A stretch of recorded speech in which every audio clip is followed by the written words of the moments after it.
What is a man? Oh, I thought you were going to keep elaborating on that. What is a man? Okay. That's the what is a man? What is a man? Yeah. Okay. So a man, a man is a human. First of all, let's put that on the list. And a man generally has a penis and testicles, a vas deferens, a Cowper's gland, and they have XY chromosomes. Okay. What do you say, April? What is a man? I second what she said, and I think that. Oh, they have a prostate. Sorry, I forgot. And they have a prostate. I think that we don't want to leave that out. No, we don't. No. It's a magical place. I think a man is someone that has this more of this.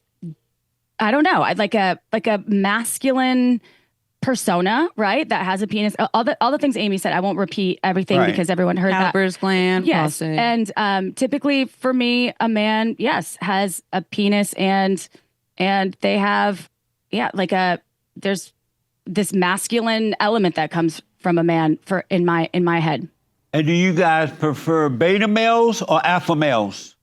Alpha is my thing. Come on. My partner's a giant alpha male. Jesse, you're talking to us. What do you think we'd prefer? I mean, we're like... I would assume alpha male but beta male with you guys. When do you think, strong women, the alpha male for sure.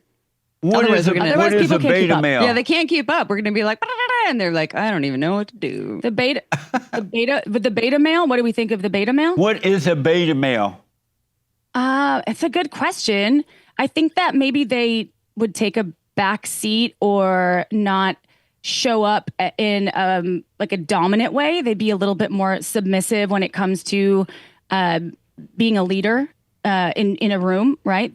If they were with horses, maybe the horses wouldn't be attracted to them because the whole horse therapy mentality, horse therapy, yes, where they can seek the alpha in a group, and maybe their beta could be alpha to some alpha males or females where they have strengths that maybe some other folks don't have, right? Some other males that are alpha may have strengths that are different, right? So I don't think it's bad or good if you're alpha versus beta either. Well, I would think so. An alpha male or like a strong man, let's just say strong man. When I'm like, I'm strong woman, whatever I'm saying or doing, they're like, let me meet you there, as opposed to break you down and push me down and be like, oh, you're a strong woman, so I feel insecure, so I need to break you down. So they're going to meet me there, and when they're in their I'm strong man, I'm meeting them too. I'm supporting that, as opposed like you're too much or you're not enough. So there's like a capability of meeting and not feeling threatened by feels a lot stronger than just like this is just what it should be or how we should do it. Amazing. So Amy, are you dated at this time? I also have a partner of over 5 years. And do you obey him? What does obey mean? Obey your boyfriend. What does it mean to obey? Meaning to obey him. Can you define obey, please? You don't know what obey means? I know what it means. I want to know what your what your definition of obey. Yeah, what's your interpretation? It's a word that has 4 letters, and I'm curious what that means to you. Like when you ask me that. Let me come back to you with that. I want to ask April. April, do you obey your boyfriend? I think that there is. April knows what she's from the country. She knows what it means.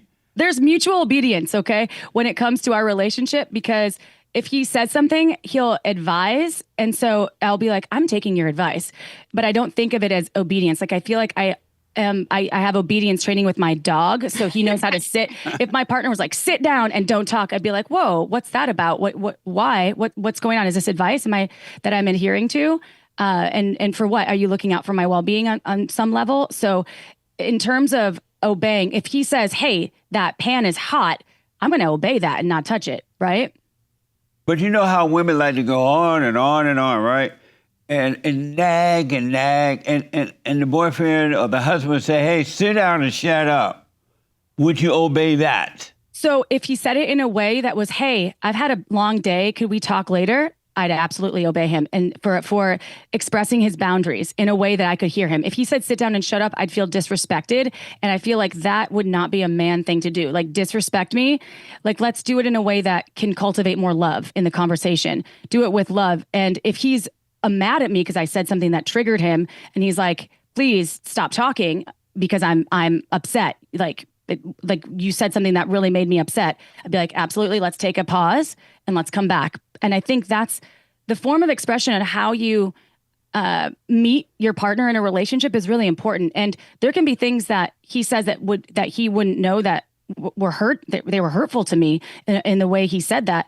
And if he said that in a hurtful way, I probably couldn't hear him, and I wouldn't want to be honoring his request to stop talking or to shutting my mouth, right? And if he said it in a way that was a lot nicer, right? Sit down and shut up. Like, would you say that to your best friend?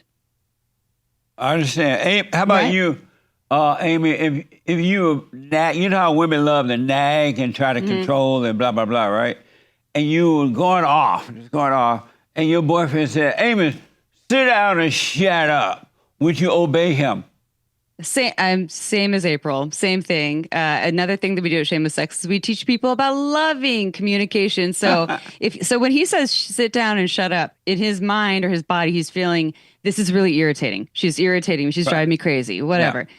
So the higher road when someone's feeling, especially irritation, because irritation is a very controllable emotion, and especially how we convey it.